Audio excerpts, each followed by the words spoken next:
Why is recorded in front of a live studio audience. So I have an addendum to our conversation previously when we were talking about One Night in Miami, Yes. and I had gotten, like, halfway into it and fell asleep and had to restart it and all this. Yes. Having seen the whole film now, I see what you're saying about the fact that Leslie Odom does not look like Sam Cooke, and I concur. I It's I think going. even the singing voice, Yes, that it's thank you. it's it's Sam Cooke adjacent, though. I will give you gotta I give him that. I'll give him that. I'll totally give him that. And here's what I would say about the film in general. The entire film is worth your 2 hours for the one flashback of him in Boston with the hostile crowd and the dead mic. I agree with that. That's That fantastic. I Fantastic. don't yeah, that's all you need. That is worth for the I whole agree. film. I totally agree, and I still stand by Regina did a good job for her first time out and taking a play that is so obvious a play with Mhm. very few characters and translating it to film. You still know it's a play, but that is a very daunting task that I feel nobody ever really pulls off.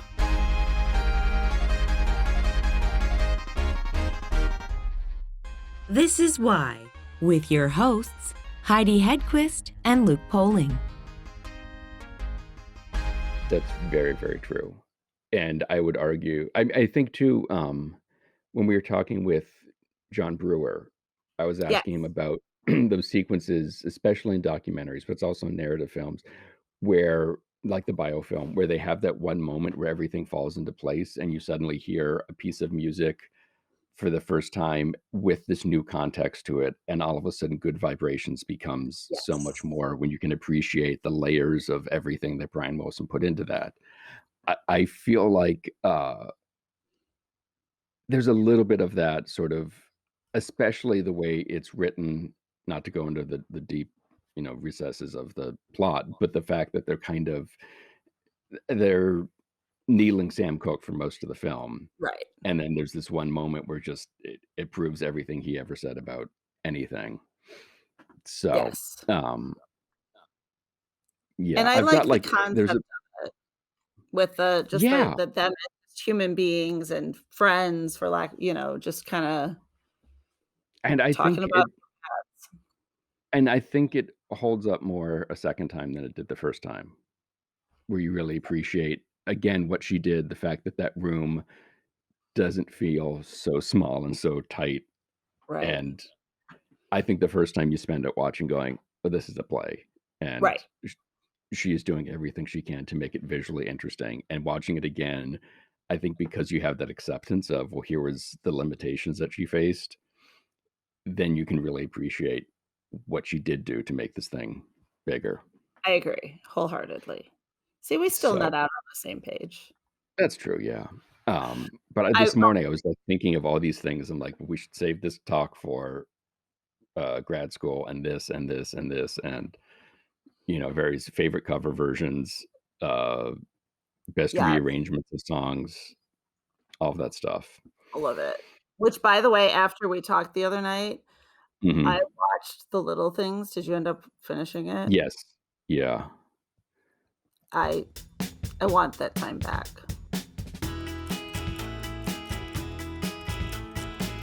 Your first screen credit, I believe, was in Trick Baby?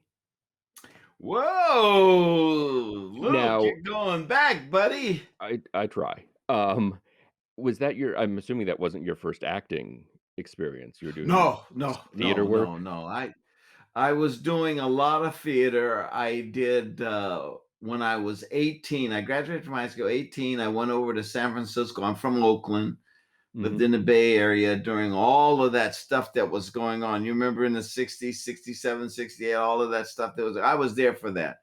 So, I was 18 years old, graduated from high school. I told my drama teacher I'm going to go for it.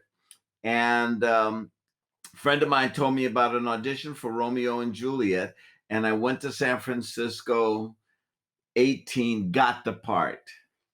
Wow. And that was a great omen. And for years, I told people, said, I just walked off the street, went into this audition, and I got the part of Romeo and Juliet. And then I bumped into one of the guys that was in the show years later. And I was telling, I said, hey, you remember how I just walked in? And he says, Ted, don't you remember the people you were auditioning against? And I go, no. He said, the other guys that were up for Romeo were all 35 years old. You were 18. So I had patted myself on the back for years thinking, I must have really read good, but I was the only one really that was closest to the part. And the director felt she could work with me, of course. Well, sometimes it pays to be lucky. Yeah, man, I'll tell you that. Love Boat taught me that. Sometimes it pays to be lucky, you know? Your kind of big break was The Love Boat, but you were doing TV and film stuff prior to that. Did you sort of realize that that was going to be the thing when you got it? No, the real big break was That's My Mama, which was a network television show on ABC, and I played a character named Junior. That was the big break. That was the first time I ever walked on a studio lot for a screen test. I screen tested. The screen test went really well. And it was the first time I had been so concentrated on acting that I forgot that they have to say who you are. And they did a screening and I saw my name come up in the credits, Ted Lange as Junior. That was fantastic. So by the time I got to Love Boat, I was kind of like sailing, I was like, yeah. Now the difference is That's My Mama was a strong, good show, but Love Boat was a monster hit. I mean monster. So in that sense, yes, my real break came with Love Boat in that when it hit, it changed everything. Not only for us the cast, but because it was about cruising, it changed the cruise industry.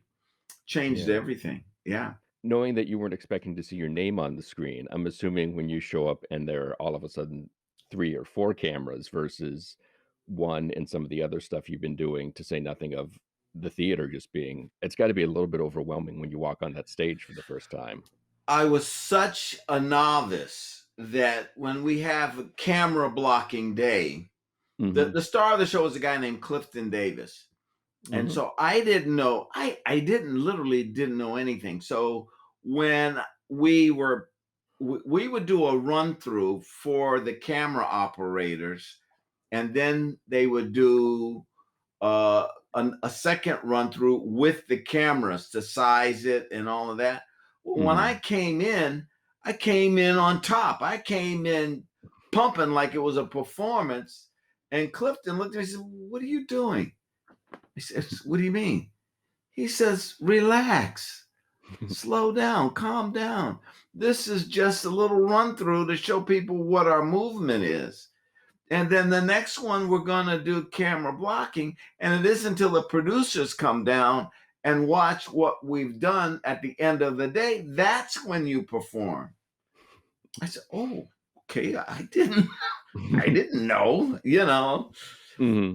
And plus I was pretty insecure, I want to make sure I kept the job. Sometimes if you're not up to snuff, they bring in somebody else. So I didn't want anybody else coming in. Hi, Heidi.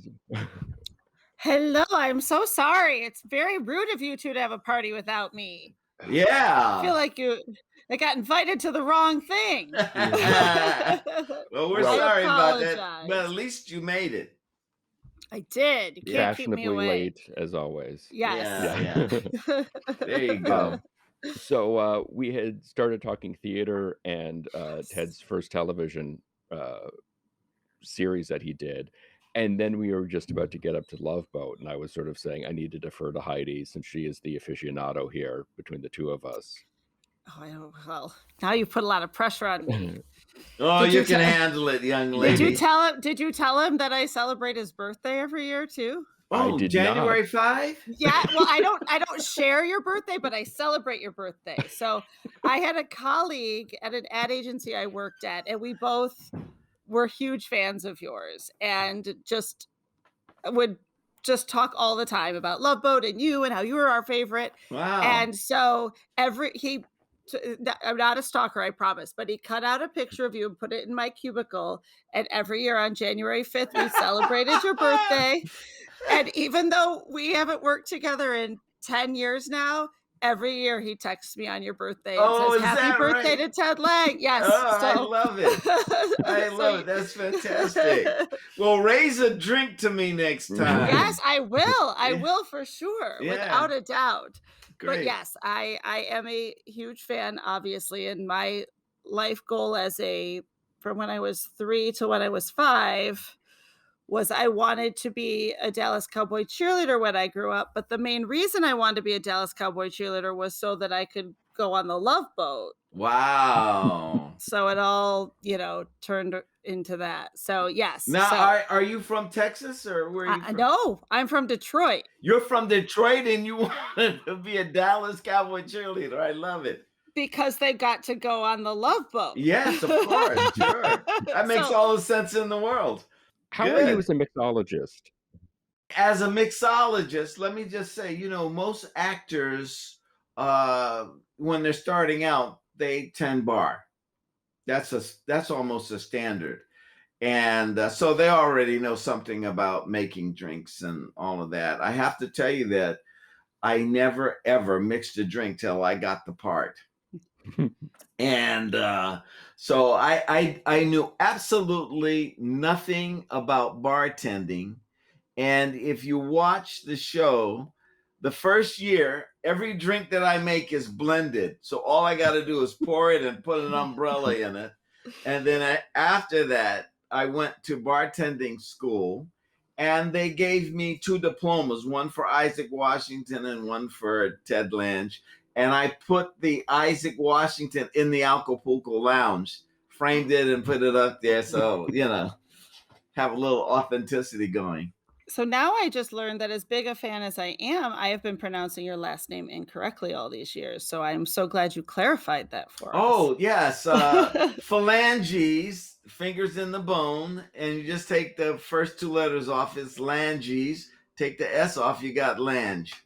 That's how I do it. Yes. No, Perfect. So now you can, when you see your friend, you could send them a note saying, Yes. Yeah. Correct it. Yes. It'd be very embarrassing if we put it on. At least it was spelled correctly on your cake. Yeah. If we Thank pronounced you. it wrong. Yeah. So tell us a little bit about, I know, you obviously you and Luke were having a grand old time till I crashed the party, but did you, I know everyone asks this question, but did you know what you were stepping into when you got that part? No, absolutely not. The only one that knew, and I'm fond of saying this, is Gavin MacLeod. Gavin knew from the very beginning that it was going to be a hit. And Fred Grandy, who played Gopher, we both got, I don't know. We were like, I don't know. And Gavin will say, no, I'm telling you, this is a winner. And so my deal was at the time, Fred came from Saturday morning TV and he starred in a kids show on Saturday morning. And I came over, I had just done a pilot for ABC called Mr. T and Tina, and the executive producer wanted to build a series around me because Pat Morita and we had a great chemistry, and then the network didn't want to insure both of us, so then he just concentrated on me. So prior to doing Love Boat, I was set to do a 4-camera sitcom, and they were going to give me some holding money. Well, the CBS network dragged their feet and the holding money didn't come through, and Love Boat came through before. And so my agent being smarter than I am, because I said, no, let's wait for Comac because I'm going to have my own series. And this, I just have a kind of a bit, it's not much, And he said to me, he said, listen, they're going to go to Mexico to shoot this. And I go, yeah. He said, have you ever been to Mexico? No. Has your girlfriend ever been to Mexico? No. He says, you're going to make $10,000 and they want to take you on a trip to Mexico. You can take your girlfriend. Don't worry if when Comac comes along, we'll tie that up. But you got a chance to make some money here and vacation in Mexico. And I went, oh, that's a good idea. And so that's what we did, and I didn't have that much to do. And that's what he said. Look, you don't have much to do. You'll actually be able to see the location. Yeah, that's a good idea. So that's what I did. But I had no idea. But I'm like, and that goes back to, Luke, what you're asking about luck, That was luck. That was all luck, that I stuck with it, stayed with it, and that it just mushroomed into something really, really wonderful. And you're all still really good friends too. Yeah. Right? 2 years ago, I did a play with Fred Grandy. We did I'm Not Rappaport. We hadn't been together for 30 years on the stage. Oh my gosh. And we were doing this comedy in a theater in Syracuse, New York.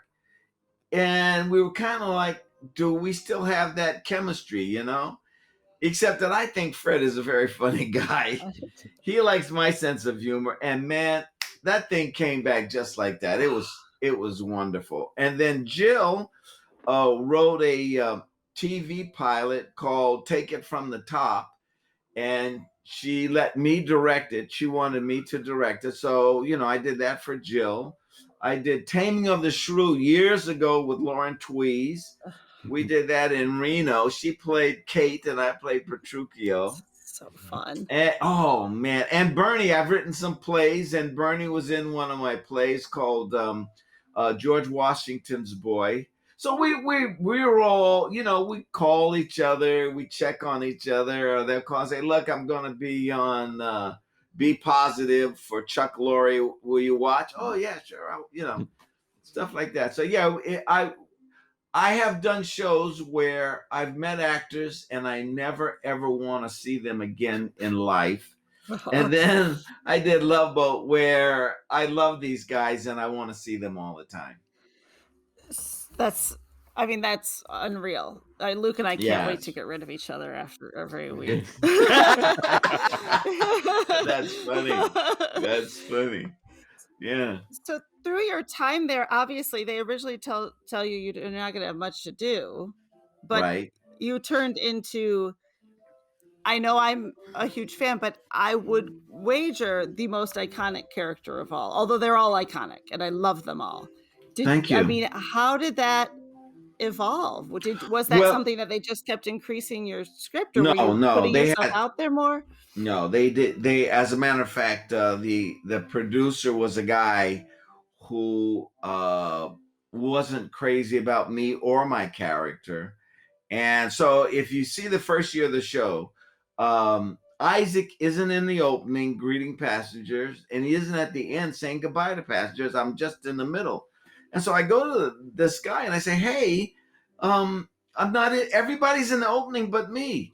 And the guy goes, see, well, you're the bartender. What would you be doing in the opening? You got a great spot in the middle of the show. I said, yeah, but you said I'm one of the stars. Yeah, I know, but you're the bartender. The bartender wouldn't be in. I said, well, if we use that logic, the doc shouldn't be there. He should be in sick bay.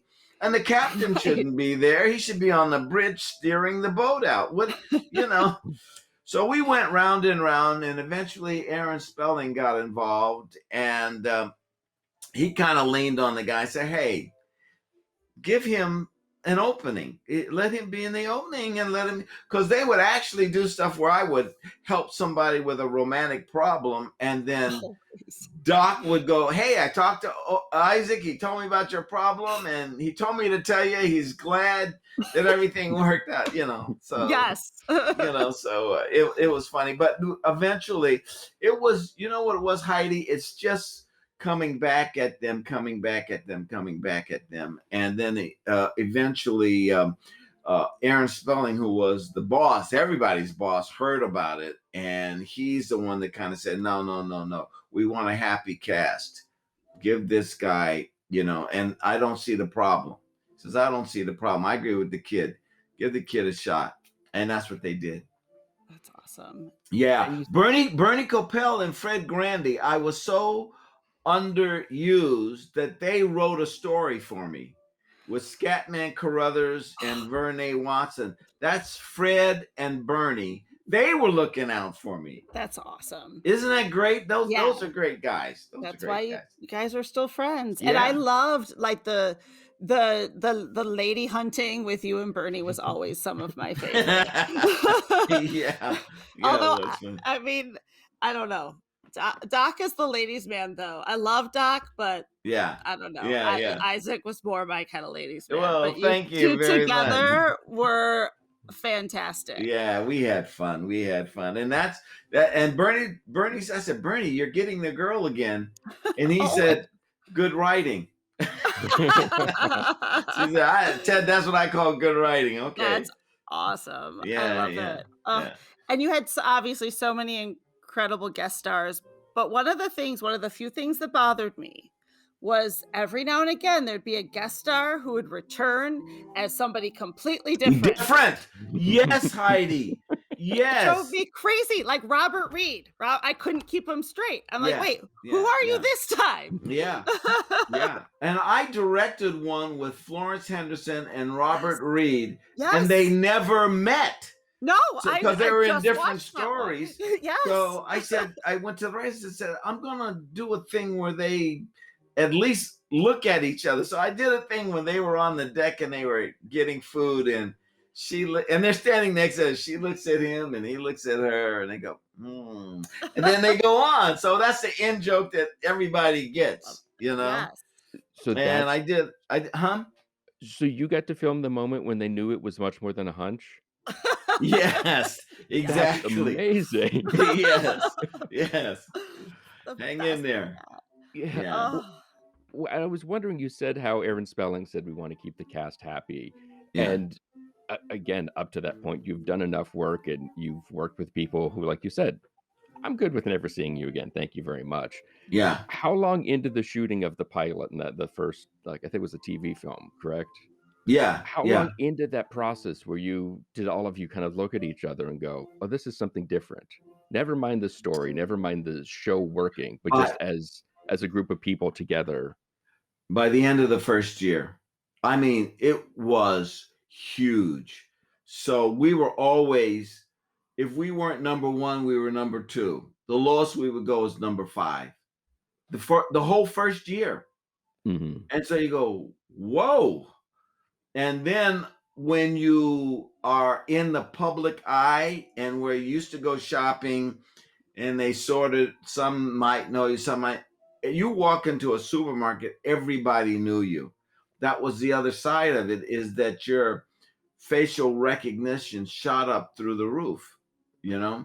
And then, of course, people would comment, oh, I love the story when you guys did this or you guys did that. You watch? Yes, of course I watch. Yeah, you know.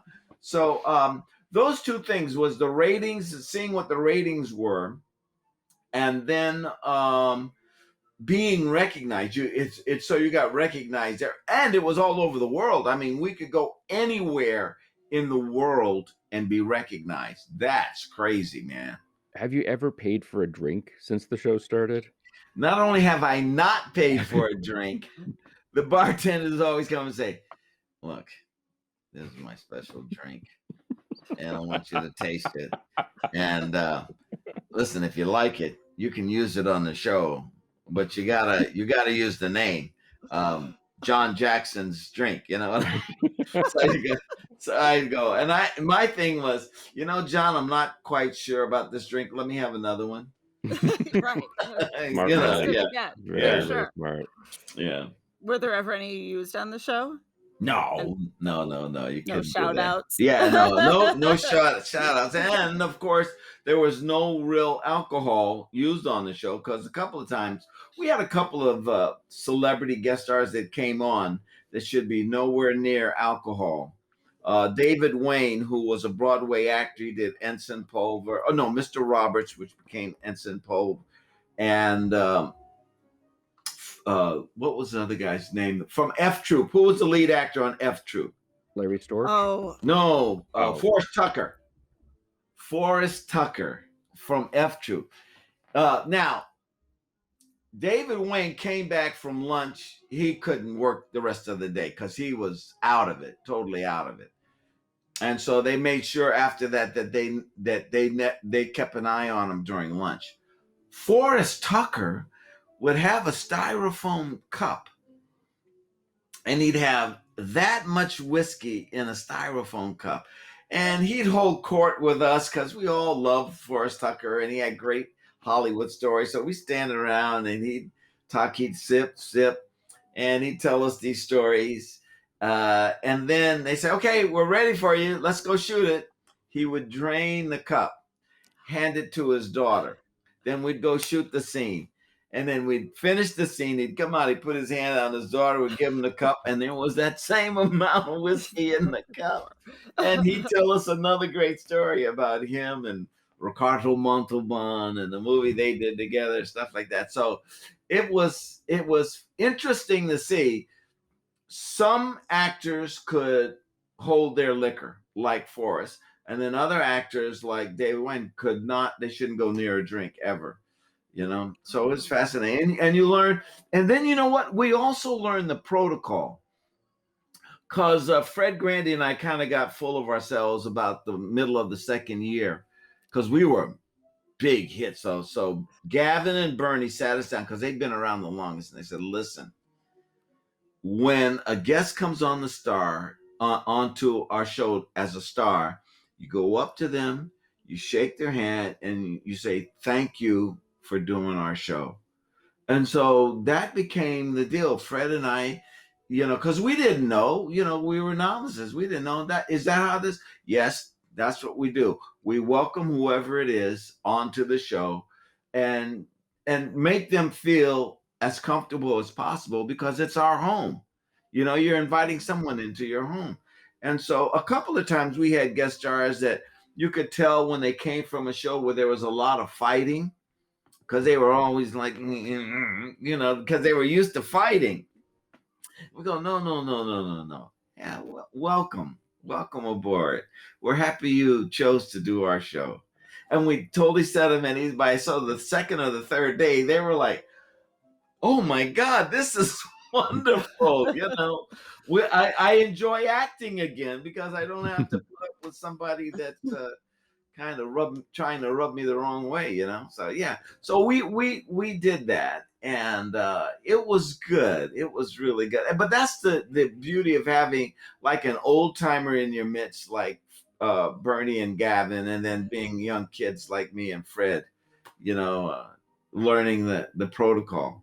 It's like a balance, I think, like a good, and the guest stars, I feel, were kind of like that too. You had all of these storied actors who had done so many things, just superstars. And then looking at episodes now, you see people on the show who were kind of nobodies at the time, but then went on to do amazing, like David Hasselhoff and, things like that, where you're like, oh, years later, not that many years later, he was no, he became a big deal. I Yeah. remember he had a love story with Shelley Fabre. Yes. And he fell madly in love with Shelley Fabre off camera. Uh-oh. Okay, off camera. So he was all over, and finally Shelley said, listen, you're a little too young for me. Let's just stick to what we have to do. This isn't going to happen, okay? Oh. And he says, well, I was just wondering. She said, no, don't wonder.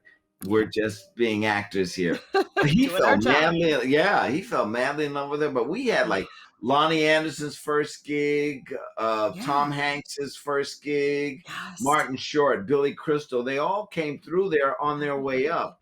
And then the other fun part was bringing in an old timer. And I mean, we had Greer Garson, and Greer Garson is old Hollywood. Yes. And she was living in Arizona. I'll never forget. She came on. She learned everybody's name. Oh. She'd go, good morning, Mr. Lange. How are you?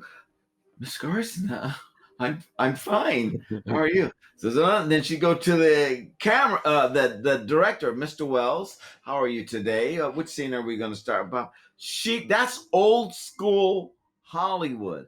And so we would get a taste of that every once in a while. And we got great stories about old Hollywood when those guys would come on, you know? So Keenan Wynn had some great stories, Dana Andrews, all of these old timers, they would say, hey, you know, so-and-so and such, and they tell you a story that you couldn't find in a book, you know? Yeah. That was the other thing. So Fred and I, around about the 4th or 5th year, we started taking old timers out to lunch. And we would buy them lunch off the lot, you know? And we had a thing called the Goldwyn Club. And we'd have them autograph the book and maybe make a little statement like, I enjoyed lunch or something like that. And we would take them out to lunch and then we'd say, can you tell us a story? Yes. What is it? Because they go, why are you guys buying me lunch? Can you tell us a story? Well, yeah. Oh, you guys want to know some stories. Yeah. So Jack Guilford, who was in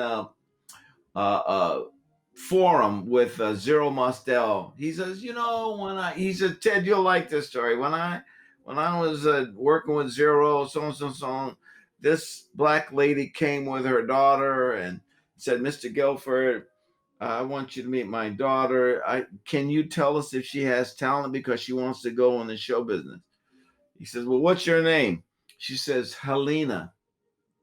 Says, well, Helena, what did you do? She says, well, I sing and I dance and then I got a gig in a chorus and my mother wants to know if I should be dancing or not. She says, well, okay, Helena, yeah, what's your last name? Horn. Jeez. Helena Horn. You go, hey, where else are you going to get that story? Oh, my God. And he tells the mom, he says, yeah, I think your daughter will be fine, you know? And of course, she She'll was. be okay. She did Yeah, all right. yeah, Yeah. She's gorgeous, you know? Everything. Yeah, She's you'll everything. be all right. Yeah. So it was stuff like that we would find. Vincent Price is another one that had great stories. He say, Ted, you know, I performed with Duke Ellington. Whoa, you performed? He says, yeah, we did a thing called Jump for Joy here in Los Angeles, and I was in it. So-and-so was in it, da-da-da-da. And this was at a time when there wasn't a lot of integration going on stage, you know? Mm-hmm. So it was fun like that. And Vincent Price taught me something else. I had, after he did The Love Boat, he and I appeared at some award show, and he had just married Coral Brown, and Coral Brown was an actress. And when people came over to the table, they of course would ignore the wife, and they just go, Mr. Price, I'm a great fan. I love, and they name his movies, and he always stopped him and says, have you met my lovely wife, Coral Brown? And you go, wow, That's amazing. wow, that is so classy. Yes. Oh, Mr. President, have you met my lovely wife, Coral Brown? And they did a movie. They did some movie together that was a Shakespearean movie, and that's where he met her. This is later in life. And if you get a chance, look it up. But it was Vincent Price. Look for a movie with Vincent Price and Coral Brown. And they were like 2 years into marriage or something like that. But he always said, and so then that's what I started doing when I was going someplace. I said, have you met my lovely wife? And then, you know what I mean? Or I would say to someone, oh, listen, Luke, will you tell your lovely wife I said hello? You know, right. I mean, it was like that. So, I mean, the great thing is you picked up, if you were paying attention, you picked up a wonderful technique from some of these guys and girls, women. You know, the actresses, the old time I come in word for word, line perfect, you know. I mean, that's it was just an amazing experience. Yeah. And to have the show and to be working at that time when that older Hollywood was still around and in some cases was willing to take the TV gig and still vibrant. Vibrant. What's the guy's name? Howard Keel. Howard Keel came on the show and he hadn't worked in a long time. He later went on to Dallas, but the reason he got Dallas was because he was on Love Boat. And so I was watching him and we were doing the same, and the director said, cut, print. And Howard Keel went, I said, what's the matter? He says, that wasn't it. That wasn't it. I can do better. It's just been a long time. I can do better. And so that the whole first day, direct cut, print. And then the next day he came in and we were doing a scene and he goes, cut, print. He goes, yes. I said, how you doing? He said, I got it back. I got it. I'm smoking now. But so yeah, it was fun. It was fun to see And that. you directed a bunch of episodes of The Love Boat and have subsequently moved on to directing a lot of stuff, television, theater as well. Was that something you always wanted to do, or was it sort of I was doing it simultaneously, Luke. In other words, I was taking acting classes. I went to the American Film Institute, studied film directing. I was taking a Warner Brothers minority writing class to learn how to write movies. So, because you never know where it's going to come from. And I was just covering my bases. And I remember seeing when I was in New York in the early 70s, it was me, Ben Vereen, and Philip Michael Thomas. Philip Michael Thomas went on to do Miami Vice. And Ben, this was before Pippin and before Jesus Christ Superstar. But the three of us, we'd hang out together. We'd say, yeah, we're going to try and do this. And Ben wanted to do this and Philip and I went. So I bumped into Ben and I said, hey, Ben, how come you haven't done our show? He said, Ted, I will do your show when you direct. I said, okay. So the fourth year of our show, I go to the producers because we always did 3 love stories, Heidi, as you know. We did 3 love stories. Yes, I do. So I went to them and I said, hey, I think this third story here, that can be a Black love story. And they said, well, you have to get a name, Ted. Who would you recommend? And I said, Ben Vereen. And they said, Ben Vereen, he's not going to do our show. I said, well, let's just ask him. Ask him and tell him I'm directing. That's all I ask. If he turns us down, that's one thing. They came back to me and said, Ben Vereen wants to do our show. And I go, yeah. They said, no, you don't understand. We've been trying for 4 years to get him on, and he's always turned us down. So he came on. We had the best time ever because we grew up together in show business, So fun. And so, yeah, man, we had a good time. We had a great time. So it's stuff like that. So yes, I started directing and I started writing. I wrote an episode with the Pointer Sisters for the Pointer Sisters that I wrote with my writing partner, Jean Ford. She and I wrote this. And the thing was, I went to high school with Anita Pointer of the Pointer Sisters. And so then I look up, 10 years later, whatever the hell it was, she's a big international singing star with her sisters. And I knew her sisters in high school too. And so I went to the producers and I said, I got an idea for the show where Isaac sings with the Pointer Sisters. And they said, very seriously, they said, Ted, yes, who are the Pointer Sisters? No. Yeah. And I was, wow. Wow. It breaks my heart. Can you believe that? So yeah, and eventually, they were doing I think it was before Beverly Hills Cop too, also. So they were, they eventually everybody knew who they were. They got to know who they were. But yeah, so we had a great reunion. We had a great reunion with the Pointers, Anita Pointer, myself, and her sisters. Yeah. Yeah, it's fun.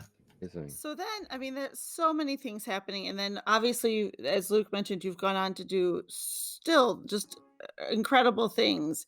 But that had to be a big shift, sort of like when you walk off a boat, how you feel like your legs are still moving. how was that transition from every week, new people coming in, being on this, wearing this, the stripes, all of Yeah, it? yeah, yeah. I the first year was rough because you have to make the adjustment because you're not working every day, Right. and that was an adjustment. And so, but I was lucky in that I was directing occasionally, like I directed Fall Guy and Mike Hammer and some of these other shows. But that's when my writing took off, and I ended up writing all of these plays. Yes. This is you can go on Amazon and see the Footnote Historians Trilogy. That I started writing historical plays about African Americans in American history. So George Washington had a slave that was his favorite slave, and I wrote the play so I could do the part of this slave. And then after I researched, I found out I was too old to do the part, but the story was so great. I said, well, I'm gonna write this anyway, and I did it with someone else. Ugh. And so I just started writing all of these plays. As a matter of fact, Robert Pine, I don't know if you remember Robert Pine from Chips, Yeah, of used to course. send them to, he appeared in my George Washington play. And he has a son and a daughter, Mhm. and they would come, and the son and the daughter would watch the show. And they were like teenagers, 14, 15, whatever. They're watching the play that I wrote, and their dad is in this play.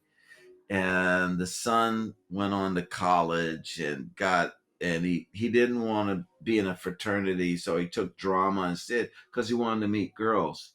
And so Robert Pine says, I think part of the reason that my son, Chris Pine, do you know Mhm. who Chris Pine is? Yes, of course. Chris got part of this from watching me in your plays. Awesome. And I went, wow, that's pretty good. So, That's yeah. So, I mean, so you're traveling on this road and all of these interesting things are coming in and out of your life, I It's love it. fantastic. I love it. Good ride.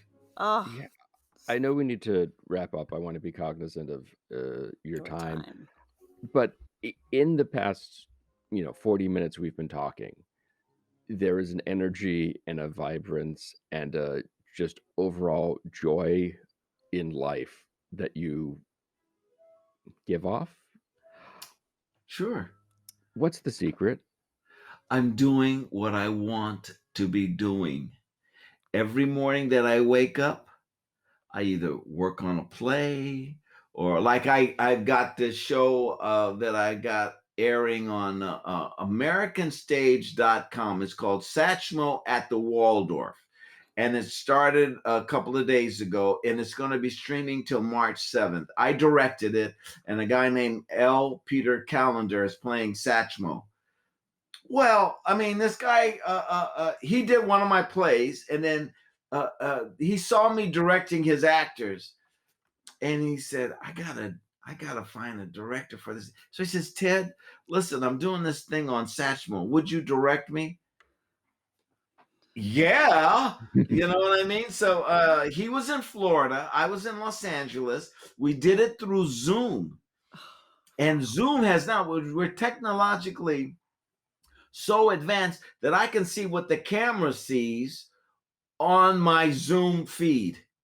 And I called it Pajama Directing because I get up, come down in my pajamas, Perfect. come down to this spot right here. He was in St. Petersburg, Florida, and I directed him, through the Zoom thing. So yeah, I love what I'm doing because I was supposed to be an auto mechanic when I was in high school. That's what they want. And I mean, I like driving a car, but I don't like fixing a car, And then my dad was a plasterer, and that's manual labor. That's really some backbreaking work. So I feel so lucky that I was able to become an actor at a time. It was a pretty tough time when I first got into it.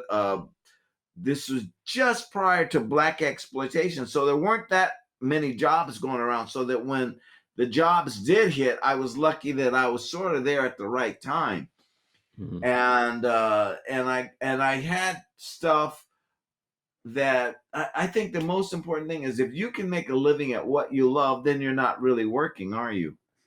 You're making a living at something that is lovely, that is just so wonderful to be a part of. And that's what happened to me. I got very lucky in it. And so when I get up in the morning, you know, I'm let's go, let's do this. I got an iPod thing that I'm doing later today. That's gonna be good. And my wife goes, well, what are you gonna talk about? Me. Wouldn't be happy. Yeah, what could be wrong with that? You can follow us on all the various socials. Our website is whythepodcast.com and has all sorts of additional stories and videos. It's also where you can sign up for our newsletter. We're also on YouTube if you're into that kind of thing. And don't forget to leave us a review on iTunes, because if you don't, we'll call your mother and tell her that she's completely right. You would look so much prettier if you smiled more. Why the Podcast is part of Mudhouse Media. Today's show was produced by myself and Heidi Hedquist. Our reluctant executive producers are John Sauvé and Sandy Stone. Our willing executive producers are Rachel Allen and Randy Jeanette. Our graphic designer is Samantha Mustonen. The theme song was performed by the Electrosynth-O-Magnetic Polyphonic Orchestra. This one's for Philippe. Thanks for joining us. Flash, we're coming home.